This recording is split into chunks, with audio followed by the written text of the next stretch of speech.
TVT au cœur de l'information.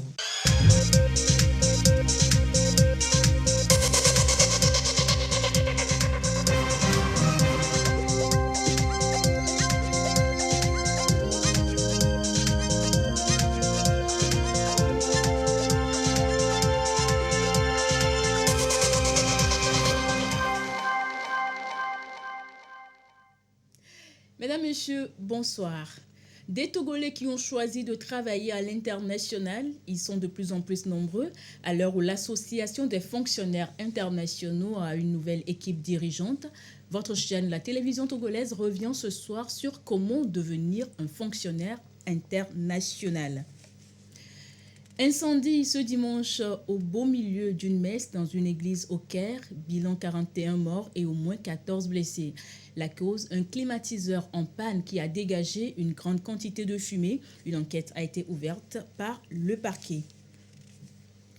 Et puis un voyage musical en fin d'édition, un voyage qui nous amène à la découverte d'un sexagénaire. Il fabrique un instrument de musique pas comme les autres, la kora, un instrument qu'il apprend d'ailleurs à jouer aux jeunes. C'est le titre de cette édition. Bienvenue, voici le journal. D'abord, le réseau national des femmes agricultrices du Togo renforce les capacités des points focaux genre et des leaders d'organisations paysannes. Rencontre axée sur le genre et il est question de leur permettre de rendre davantage visible la femme dans les actions de développement en lien avec le mécanisme forêt et paysan. Désiré Aloyer. Ils sont des points focaux genre et partenaires du mécanisme forêt et paysan, acteurs qui renforcent leurs capacités dans la prise en compte du genre, dans le mécanisme et dans d'autres programmes de développement. La technique de collecte des données de suivi de genre, le réseau national des femmes agricultrices du Togo, RENAFAT, porte le projet qui contribue alors au rapportage sur le genre dans le mécanisme forêt et paysan. Rien n'est écrit dans tout ce que nous faisons. Donc aujourd'hui, on forme les points focaux pour qu'ils fassent ressortir ce que nous faisons concrètement dans cette activité de production. Et je pense que c'est à travers ces données que les gens verront concrètement ce que nous faisons, la contribution de la femme agricultrice dans l'économie togolaise. Surtout la protection de l'environnement. Quand on reconnaît l'effort et la contribution de nous, les femmes, dans les différents projets, cela nous encourage. Cela nous permet d'aller de l'avant et cela nous permet également de se sentir considérés dans ce que nous faisons. La FAO accompagne RENAFAT dans ce projet qui soutient les femmes dans leur activité, leur leadership pour un développement durable et inclusif. À la suite de la revue à mi-parcours du mécanisme forêt et paysan, il a été jugé utile de dégager clairement la contribution des femmes dans le développement agricole et dans la restauration des paysages forestiers. C'est pour cela que des outils ont été développés pour faciliter la collecte des données sur le genre afin de ressortir et de valoriser la contribution des femmes dans le secteur agricole et dans la restauration des paysages forestiers. La problématique genre préoccupe le gouvernement togolais et ses partenaires qui œuvrent à la réalisation du plein potentiel des femmes, contribuant à leur émergence, un facteur de développement. Travailler à l'international, c'est le choix de certains Togolais. Ce sont des fonctionnaires internationaux. Dans le dossier qui va suivre, Edwige Atakwa Bassabi nous fait le point sur les critères de sélection de ces fonctionnaires internationaux togolais. Présentation, Eliagba Nyadao. Ils sont de tous âges, de toutes les compétences. À ce jour, plus de 200 Togolais font partie de l'Association des fonctionnaires internationaux togolais, AFIT. La mise en place de l'association il y a 2 ans a été motivée par la nécessité de cultiver l'esprit de fraternité et de solidarité entre eux. Toutefois, les critères pour faire partie de cette famille sont assez sélectifs. Si vous prenez les Nations Unies ont leurs critères. Vous prenez la CEDEAO a son processus, l'UEMOA a son processus. Le guide qui est en cours d'élaboration et le manuel permettra de donner des informations précises organisation par organisation, pour permettre à nos jeunes frères et sœurs de pouvoir s'informer, de se sensibiliser également et de s'outiller en vue de pouvoir intégrer les organisations internationales. La NPE, par exemple, nous a parlé des sessions de formation et nous avons échangé sur comment la NPE peut revoir ses programmes de formation qui s'adressent exactement aux demandeurs d'emploi au sein des organisations internationales. La FIT a tout le soutien du gouvernement depuis sa création. Elle qui ambitionne d'être un levier efficace sur lequel le pays peut jouer pour un meilleur positionnement des compétences togolaises dans les sphères internationales.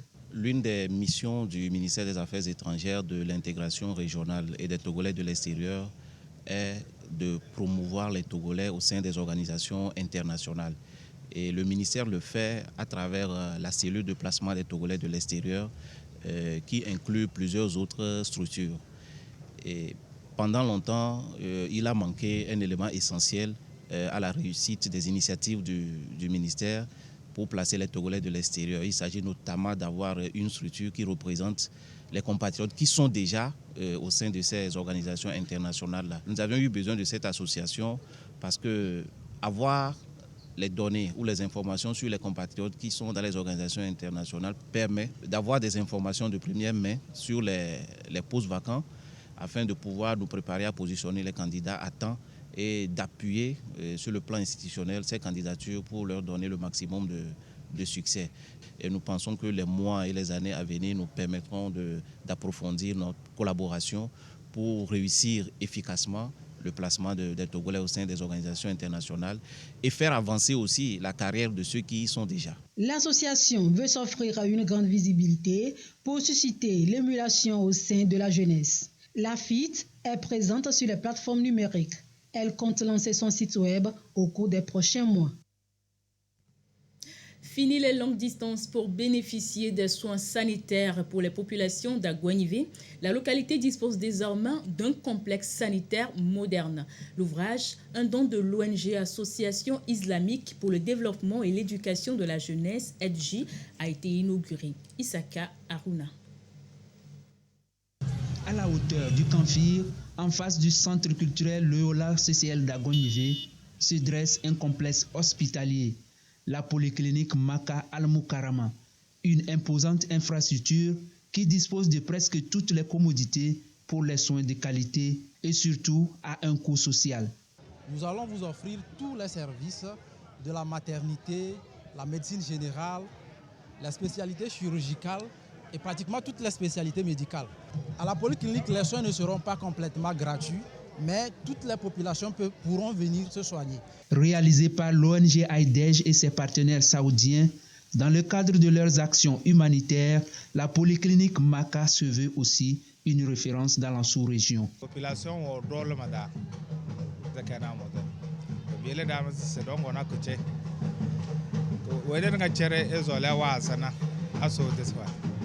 Kadam mazaro sose lakuta kanana de kese kisinde da wala saka kodo togola o vozana ganambo vozana benewam o voze ensese de tedu ko jodo na de gouvernement bana bela so bas bana bela sababa kadange do sinde da bejella takarda bo les milant marana dege ONG bela bi loko ga abage do yo goma bandele se gouvernement ni dorozana ba won tigo do zole bela ballanda.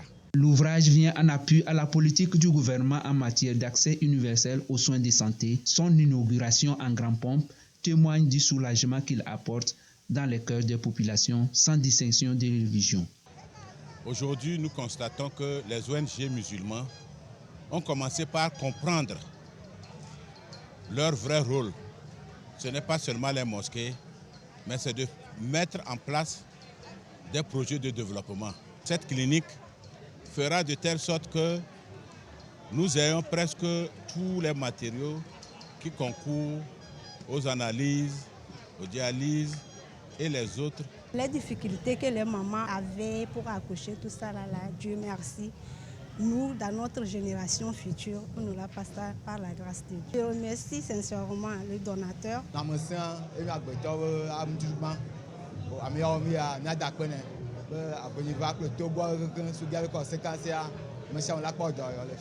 L'assistance a été également sensibilisée sur la campagne nationale contre la poliomyélite. Elle se déroulera du 15 au 18 août prochain sur toute l'étendue du territoire national. Une initiative qui fera un grand bien aux personnes les moins nanties. Une opération d'assistance aux sinistrés a également été lancée par le ministère de l'Action sociale, de la promotion de la femme et de l'alphabétisation à Kounou dans la Kébou. L'opération va couvrir toutes les régions du Togo. Elle consiste à aider les victimes en vivre et non-vivre. Sylvain Abdou. Une assistance sociale pour soutenir les personnes victimes des catastrophes naturelles. Des tôles pour réparer les toits décoiffés, mais aussi des vivres et bien d'autres lots. Ici à Kounou dans la Kébou, 66 ménages sont touchés par cette opération, soit plus de 400 sinistrés enregistrés. L'activité marque donc le lancement de cette opération, une opération qui va se dérouler sur toute l'étendue du territoire national. Une assistance qui comble déjà l'attente des bénéficiaires. L'État nous a fait un don, nous sommes contents quoi. Nous sommes très contents. Il n'a qu'à continuer de nous faire comme ça. Environ 5 938 ménages sont affectés par différents sinistres, soit 34 918 personnes victimes des catastrophes naturelles pour le compte de la période de janvier au mois de juillet. C'est pour permettre aux victimes ou à nos concitoyens de se relever dans une certaine mesure du choc occasionné par ces différents sinistres.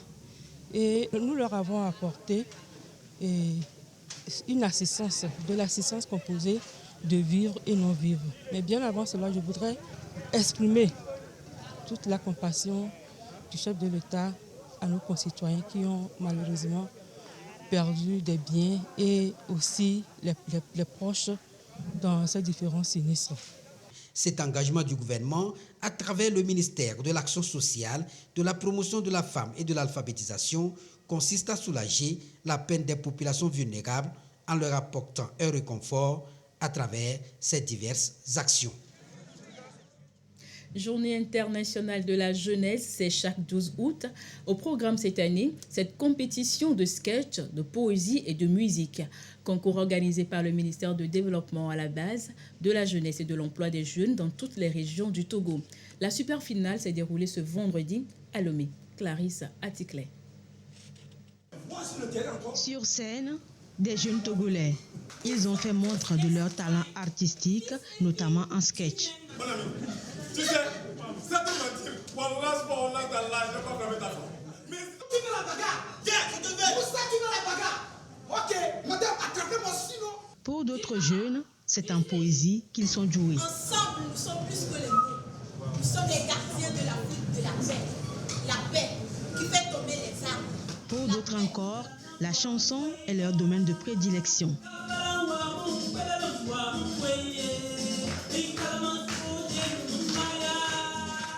C'est la super finale des compétitions de sketch, poésie et chansons organisées à travers les régions par le ministère en charge de la jeunesse. C'est pour marquer la Journée internationale de la jeunesse le 12 août et célébrer les talents des jeunes Togolais. En poésie, tout comme en chanson, Gilbert Atto et Tossou Daniel, respectivement, s'en sortent plutôt bien. Ils viennent tous deux de la commune Agonivé 4.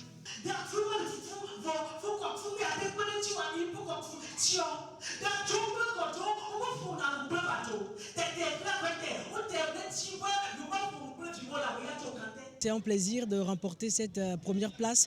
Mais le plus essentiel pour moi, c'est que le message de la paix que je voulais passer soit effectif, que ça atteigne le nombre qu'il faut, le nombre de personnes, parce que ce que nous traversons actuellement au Togo, c'est un peu difficile, mais il faut qu'on fasse l'effort de cultiver la paix et demain sera meilleur. Le thème de mon texte, c'était « La paix nous tend la main ».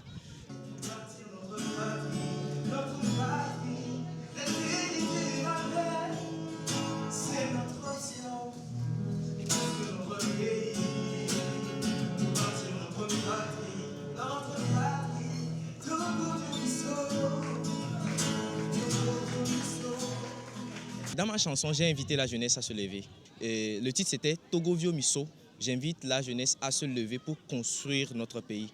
Le fait n'est pas seulement d'être meilleur dans un concours ici, mais en fait, le fait est de vraiment être la graine, la semence et au même moment le semeur dans notre société en fait. Donc je les appelais à devenir ces semeurs-là et cette semence-là au même moment dans leur maison, dans leur quartier, dans leur ville, ainsi de suite. Les prestations se sont déroulées sous le regard bienveillant et appréciatif d'un jury qui a pu dénicher les meilleurs de chaque catégorie.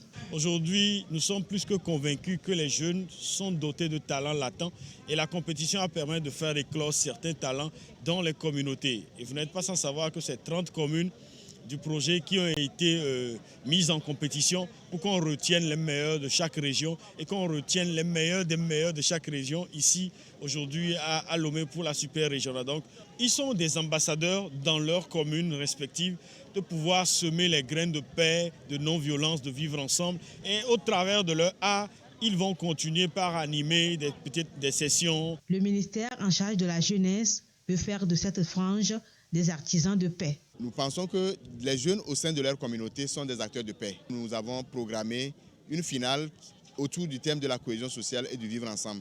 C'est une activité qui a commencé dans les régions, dans le cadre du projet PBF Jeunesse. Et nous avons réuni les meilleurs acteurs de ces régions, la région des Savanes, la région centrale et la région maritime, pour qu'ils puissent partager avec ceux qui sont là aujourd'hui, ce qu'ils ont prouvé quand nous étions avec eux dans les régions. L'idée, c'est de dire que la journée du 12 août est une occasion pour réfléchir ensemble avec les jeunes sur ce qu'il y a de mieux à faire pour leur épanouissement, mais pour leur permettre de contribuer efficacement au développement de leur pays. La compétition se déroule dans le contexte de la mise en œuvre du projet Promotion de la participation des jeunes dans la prévention des conflits et le renforcement de la cohésion sociale pour une paix durable au Togo. À l'étranger, un incendie dans une église du Caire a fait 41 morts ce dimanche. La cause principale des décès, la panne d'un climatiseur. Une grande quantité de fumée a été dégagée, causant principalement des décès ainsi que des blessures chez 14 personnes. Des fenêtres noircies par les flammes et la colère des habitants ce dimanche après la mort de dizaines de personnes dans un incendie ayant ravagé une église du Caire. Selon les premiers éléments de l'enquête, le feu aurait été causé par une climatisation défectueuse. Le bilan provisoire fait état de 41 morts et 14 blessés. Un lourd tribut qui endeuille la communauté copte, plus importante communauté chrétienne du Moyen-Orient, dans un contexte de tensions religieuses. À l'annonce du drame, le président Abdel Fattah al-Sisi a assuré mobiliser tous les services de l'État et a adressé ses condoléances au pape Tawadros II, à la tête de la communauté chrétienne d'Égypte depuis 2012. Dans la capitale égyptienne, les incendies accidentels ne sont pas rares. L'Égypte, dotée d'infrastructures vétustes et mal entretenues, connaît régulièrement des incendies meurtriers. Une boisson censée éclaircir la peau. Nous sommes au Cameroun, boisson essentiellement à base de glutathione et de collagène vendue par une femme d'affaires camerounaise. Très prisée par les femmes camerounaises, ces boissons dépigmentantes ne sont pas sans risque sur la santé des consommatrices. C'est un curieux breuvage commercialisé depuis plusieurs semaines par celle qui est à l'origine de sa conception. Moi, je prends du collagène parce qu'il est juste super pour la peau. Une boisson censée éclaircir à la peau, vantée par cette femme d'affaires qui est aussi une députée controversée de l'opposition. À 34 ans, Nouran Foster, qui dirige une entreprise de cosmétiques, est au cœur d'une vive polémique depuis qu'elle a lancé cette boisson qui promet aux femmes une peau plus blanche, plus belle et plus jeune. Elle contient à peu près 5 produits. Donc, vous avez le collagène, vous avez l'alpha-arbutin, vous avez le glutathione, vous avez la boisson minceur en enzymes. Ils sont totalement certifiés, ils sont bio, toute sécurité, vous buvez, vous n'avez pas de soucis. De l'arbutine ou encore du glutathion. Des substances qu'on retrouve dans la plupart des produits utilisés pour la dépigmentation de la peau. Mais ils sont en vente libre sans ordonnance ni contrôle médical, y compris dans des pharmacies comme celle-ci. Combien coûte du collagène? Ces boissons supposées contenir du collagène sont très demandées par une clientèle féminine qui veut s'éclaircir la peau malgré les risques encourus. Ça éclaircit ma peau, ça rend ma peau élastique et je reste toujours jeune. Ça éclaircit de l'intérieur. Ça s'entend, mais on ne dirait pas. Boire des produits dits éclaircissants, un risque majeur pour la santé d'après les spécialistes. Depuis des années, le docteur Henriette Meilo se bat contre ces produits de dépigmentation. Pour cette dermatologue réputée, Avaler des molécules comme l'alpha-arbutine peut avoir de graves conséquences pour l'organisme. Alpha-arbutine est un proche de l'hydroquinone. Donc c'est un produit qui est utilisé pour dépigmenter la peau. Et quand on boit déjà, ça peut avoir d'autres effets secondaires, pas seulement au niveau de la peau, mais au niveau des autres organismes. Parce que la dépigmentation n'a pas d'effet seulement uniquement au niveau de la peau. Ça peut entraîner d'autres maladies. Il y a l'hypertension, il y a le diabète et le cancer de la peau. Dans sa boutique, la députée et femme d'affaires Nouran Foster affirme que la consommation de ces boissons dites éclaircissantes est bien autorisée au Cameroun. Et malgré la polémique, le ministère camerounais de la Santé n'a jusqu'ici pas eu de réaction officielle. Une boisson éclaircissante qui fait débat sur les réseaux sociaux et au Cameroun, dénoncée par des médecins en raison de ses conséquences néfastes pour la santé. La députée Nouran Foster, qui a fondé cette entreprise de cosmétiques Nourishka, a annoncé avoir fermé toutes ses agences au Cameroun. La faute, selon elle, une cabale politico-médiatique. Ailleurs, ce ne sont pas ces boissons éclaircissantes qui causent du tort aux femmes, mais l'interdiction d'aller à l'école.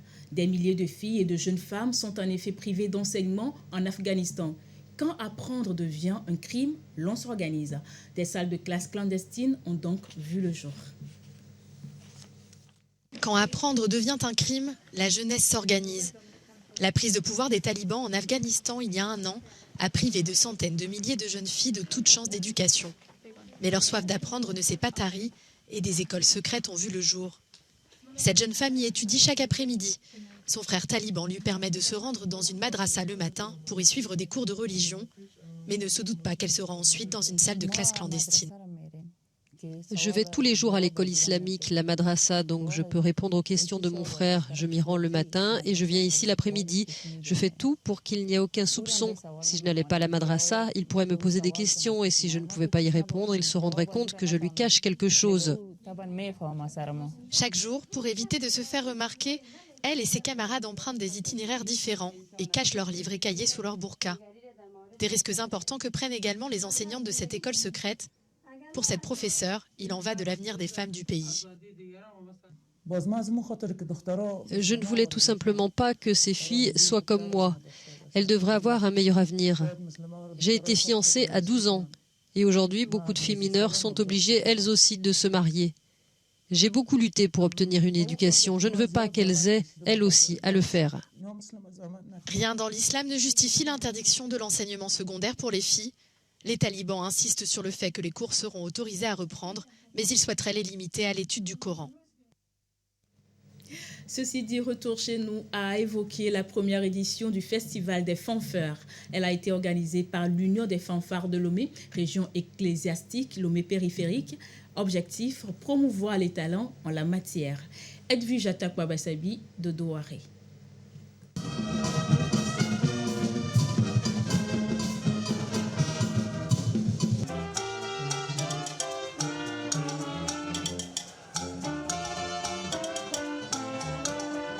Des instrumentistes en exhibition sur la scène du Festival des fanfares du Togo.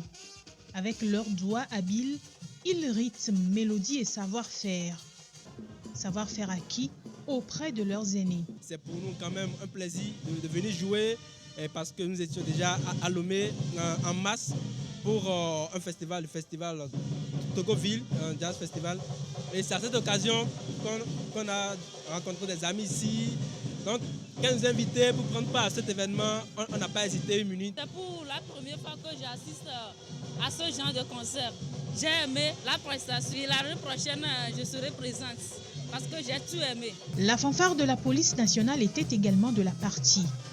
Elle a fait étalage de tout le talent qu'on lui connaît. Je suis très contente et nous remercions vraiment l'autorité.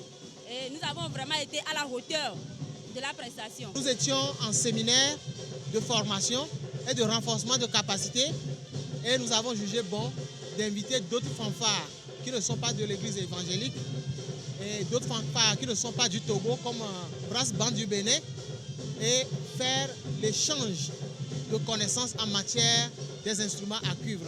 Ce festival qui est à sa première édition est une initiative de l'église évangélique presbytérienne du Togo. Objectif, promouvoir le brassage culturel entre les musiciens du Togo et de la sous-région ouest-africaine. Chose promise, chose due, nous allons à présent à la découverte d'un artiste au profil assez particulier, un sexagénaire retraité des forces armées togolaises depuis une dizaine d'années. Il fabrique la kora. Cet instrument emblématique de la culture mandingue le passionne. Il enseigne d'ailleurs aux jeunes. Marie-Thérèse Navédé et Ulrich Amega. C'est ici, dans sa demeure, que Rufin fabrique cet instrument de musique typiquement africain, la kora. La fabrication en elle-même, j'ai commencé en 2006. Donc je devais quitter le Mé pour l'intérieur. Comme j'avais des koras chez les frères, chez les soeurs que je n'avais pas eu l'idée de fabriquer. Donc quand je suis allé là, je me suis dit que il fallait que j'en fabrique pour moi-même. Et c'est là que j'ai commencé par fabriquer sur la toute première. Nous avons d'abord la peau de bœuf. Nous avons les calebasses. Étape suivante, Rufin utilise une hampe qui traverse la caisse de résonance. Sur la hampe viennent se fisser 21 cordes de nylon. Ce sont des cordes généralement de pêche. Mais nous les adaptons. Ça, c'est la hampe de la kora. Nous recevons des commandes, mais généralement, c'est les religieux et quelques artistes. Et justement, voici Alex qui vient chercher sa commande. Ton instrument est prêt, comme ça. Voilà. Tu l'approches à l'épaule. La chorale d'Alex promet encore plus de sonorité. Nous étions partis à une convention d'église et j'ai rencontré M. Rufin qui est en train de jouer la chorale. Bon, j'étais tellement ému parce que c'est rare d'en voir dans une église. Donc c'est comme ça que j'ai pris contact avec M. Rufin. Les cours vont continuer en ligne pour que je maîtrise bien. Avec un emploi du temps bien établi, Rufin donne également des cours de son instrument de prédilection dans certaines académies de musique. Je prends des rendez-vous dans des écoles. Je viens les mardis ici, le matin et l'après-midi, et dans certaines communautés religieuses. Céline va jouer la mélodie avec moi et toi, tu vas nous accompagner avec l'accord de ces suites.